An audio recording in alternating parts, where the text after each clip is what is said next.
Hello বন্ধুরা, welcome back to my channel. তো আজকে আমি একটি নতুন ধরনের ব্লগ নিয়ে চলে এসেছি। তো এই হচ্ছে কোচবিহারের রাসমেলা এসেছি। আমরা গাড়ি থেকে এখন নামলাম। তো আমরা সবাই মিলে এসেছি। তো আমার মাসি, মেসো, আমার ননদের বর এবং ভাগ্নি তার মেয়ে সবাই মিলে এসেছি। এখন প্রায় 6:30 7টা বাজে। তো আমরা সবে এসে মেলায় নামলাম। তো চলো এবার বেরোয় যাই আমরা মেলার উদ্দেশ্যে। মদনমোহন বাড়ি যাব, মন্দিরটাও দেখাবো এবং মেলায় কি কি আছে সব কিছুই দেখাবো। তো আজকে এই ব্লগ নিয়ে শুরু হবে, চলো সঙ্গে থাকো। এই হচ্ছে মদনমোহন বাড়ির গেট। তো এই গেট দিয়ে ঢুকতে হবে আমাদের ভেতরে। তো চলো ভেতরে যাই।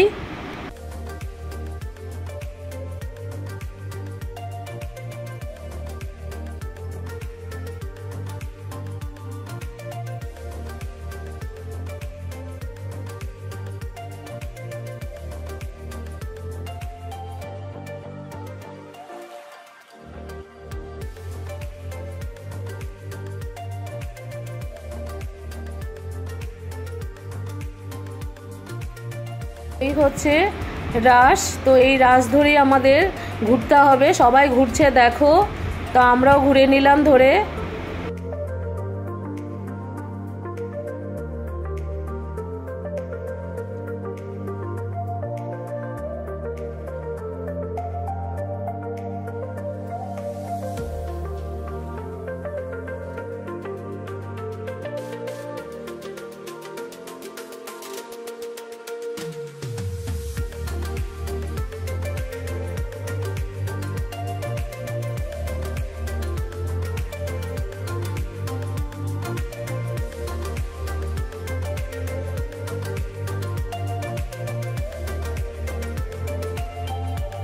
এই হচ্ছে পুতনা। তো দেখো পুতনার পুতুল কি সুন্দর।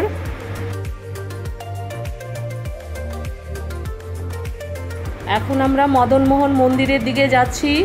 তো দেখো মন্দিরটা খুব সুন্দর লাইটিং করেছে, খুব ভালো লাগছে রাতের বেলায় দেখতে। তো চলো মদনমোহন ঠাকুর দর্শন করি আমরা, সঙ্গে থাকো।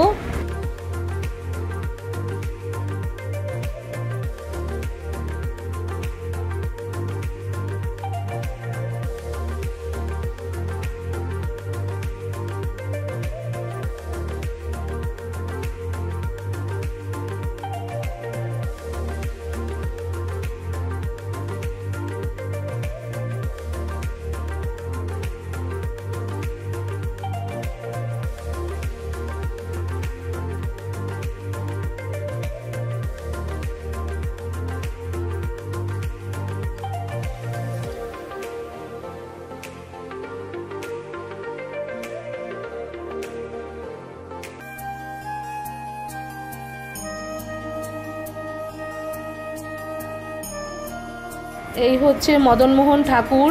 তো সম্পূর্ণ মূর্তিটি সোনা দিয়ে তৈরি, দেখো খুবই সুন্দর।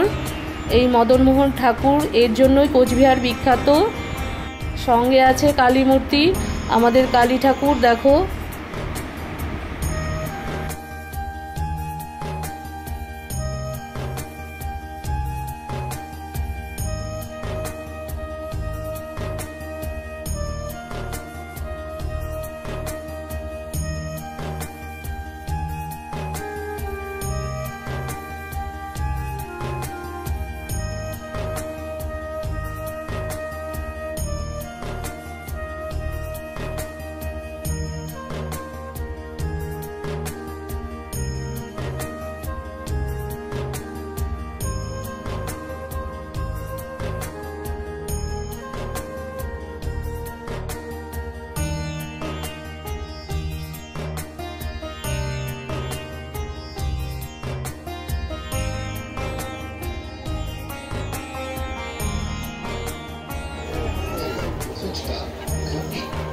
আমরা এখন আস্তে আস্তে মেলার দিকে এগিয়ে যাচ্ছি। খুবই ভিড় দেখতে পাচ্ছ তোমরা।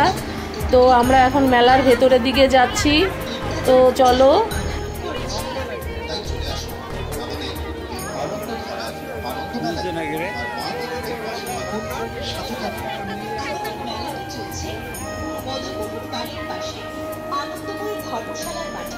সকল দর্শনার্থী ও পূর্ণার্থী পাঁচযাত্রা রাসমেলায় আগত সমস্ত দর্শনার্থী ও পূর্ণার্থীদের জানাই আন্তরিক শুভেচ্ছা ও অভিনন্দন।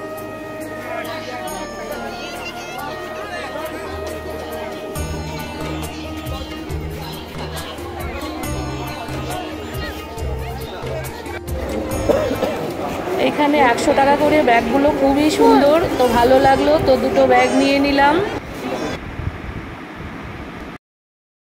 হ্যালো ফ্রেন্ডস, তো আজকের মতো ব্লগটা এখানেই শেষ করব। কোচবিহার রাসমেলা খুবই বড় এবং অনেকটা এরিয়া নিয়ে, তো অনেক টাইম লাগবে, তো পরের পর্বে সেই পর্বগুলো দেখাবো, তো তোমরা সঙ্গে থাকবে। তো এখন রাখছি, কেমন লাগলো কমেন্ট করে জানিয়ে দিও। সবাইকে থ্যাংক ইউ।